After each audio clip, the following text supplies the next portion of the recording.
How do you pronounce your last name, by the way? Marcus. Marcus. Yeah. Marcus. Okay. Anandita Marcus. Anandita Marcus. Mm-hmm. Yeah. I would have said Megs. Yeah, people in America call me Migs. And whenever I made reservations in Boston, I'd be like, okay, a table for four, last name Marcus. And they were like, okay, how do you spell it? M-A-K-E-S. And then they'd be like, as in she makes something? And I was like, yeah. Just put it on there.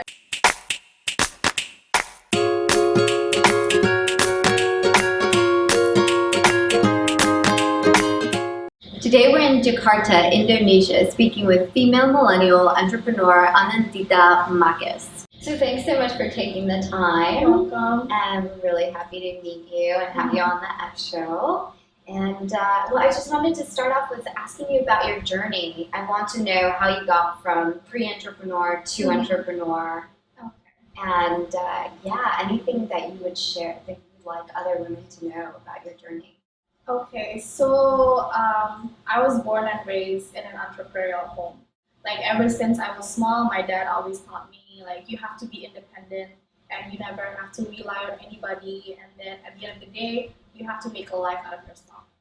And he taught me firsthand of how to be a successful entrepreneur because he himself is a successful entrepreneur.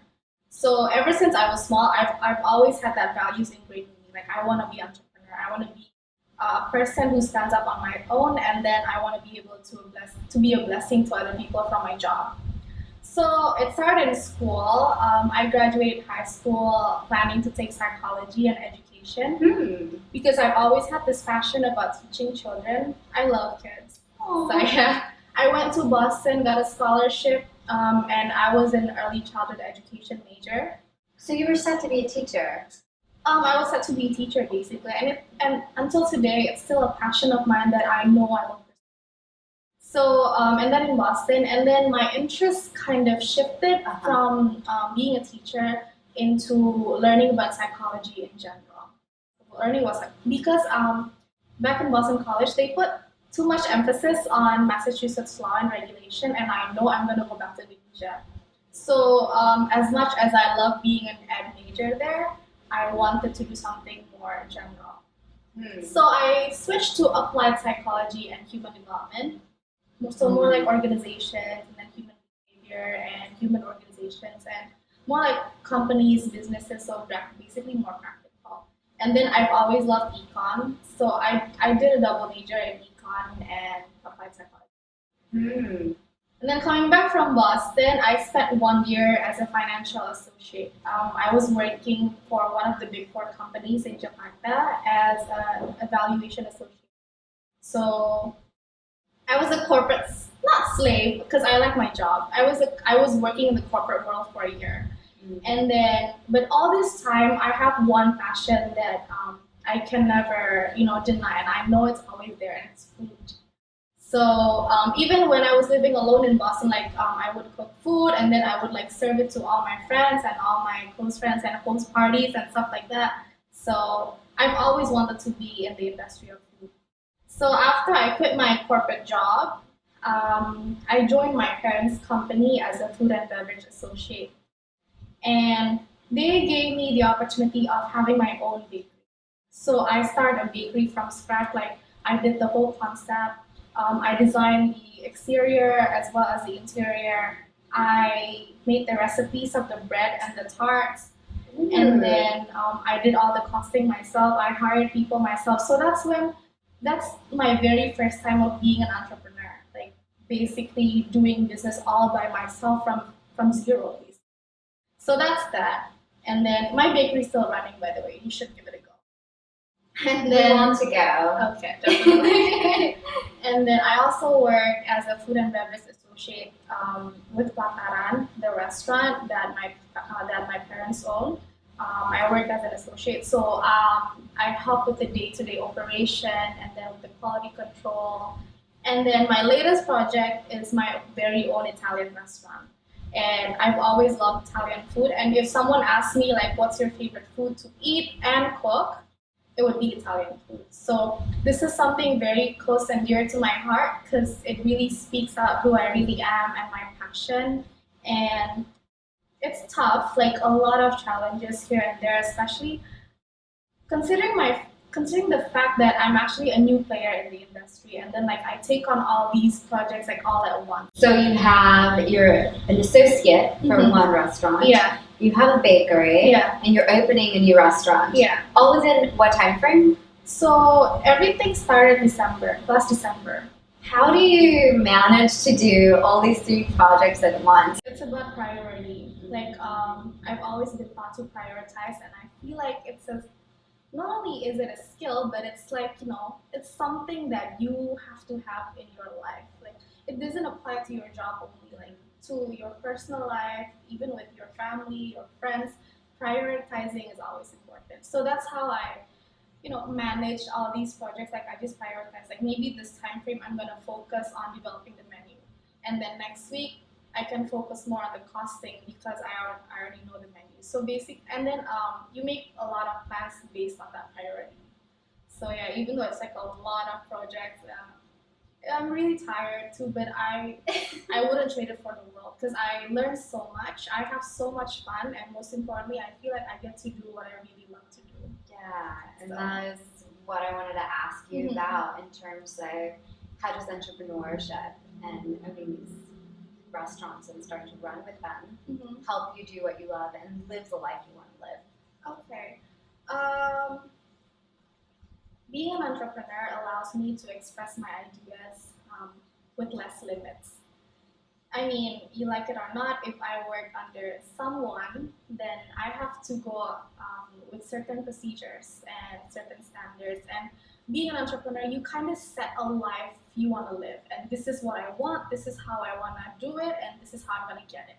So I think that's a really big advantage, as well as the challenge of being an entrepreneur.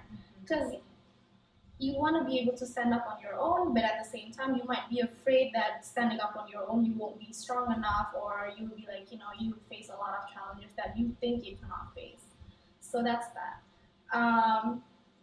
But just being an entrepreneur, you get to do what you really want to do, because to be a good entrepreneur, it has to come from within you, like the principles, and then the vision, and then the values. And if you have that, I feel like you can be a really good entrepreneur, because it always starts within you first before you apply it to the nitty gritty of what you have to do in order to get what you want. Yeah, the big forest picture. So what is your big forest picture, your vision of what you want to do? So obviously you're living what you love, right? Food, and I love food too, so I appreciate that. Long term, your vision, what is it? As a woman, my long-term vision is to be an amazing mother and an amazing wife. That's my ultimate goal. But at the same time, I don't want to be just a wife or just a mother. I want to be a wife that my husband really respects, and a mother that my children would look up to. And in order for that, I know I have to build credibility for myself. So I'm also career-oriented as much as I am family-oriented. So those are some of my big pillars. Like, I'm a family girl, but I'm also very ambitious with my career. And I believe I want to be a blessing to other people by being who I am in whatever aspect I do. And then I want to keep learning from the people around me and the experiences that I encounter every single day. So those are some of my great principles that I really hold on to, like, every single day in order to get where I am today. Sure, yeah. And those are all beautiful. I mean, balancing the act of professional and personal life and marrying them. Yeah. And I feel the same way. So I'm married, and I also want to be a great wife and a future great mother, but also have something of my own. Yep. And also, like you said, be a blessing. And it's a little bit challenging at times, I think, even just thinking about it before I even get to the mother part. Yeah. But that sort of credibility and feeling like you own your own power as well and are helping or contributing to community is so special. I know you call it a blessing, so I have to ask you, what exactly is your vision, or what do you think of when you say I want to be a blessing for others around me? I want to contribute not only to my own life, but to other people's life. So the easiest way, for example, would be to donate to charity, right? But okay, mostly everyone can do that. Like you can just donate money and okay, here's my part, whatever. But I want to be so much more than that. I want to influence and I want to see people grow. Like maybe I do a lot of social work too, and my mom is actually an ambassador of World Vision, and I work a lot with her with children in remote areas, and we have some children that we support. Both financially, and we write letters to them. And basically, I feel like being a blessing is so much more than doing your part to make sure that I feel good that I did this. It's making sure that the other person gets the impact too.